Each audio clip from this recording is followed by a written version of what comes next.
Yasanızı tuttuğunuz kardeşin oğlumuzu kaçırmış. Yıllarımızı çalmış. Başı sağ olsun.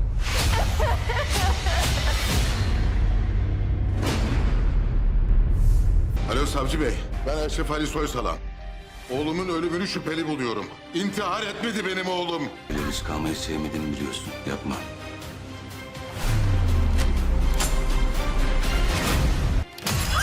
Buyur kardeşim. Kardeşinin durumu bu. Ben senden bunu saklayamazdım kardeşim. Yaman! Yaman dur! Yaman bırak! Yeter! Yaman bırak! علي ورؤية أن تتطور علاقتهما وسيعترف كل منهما بحبه للآخر.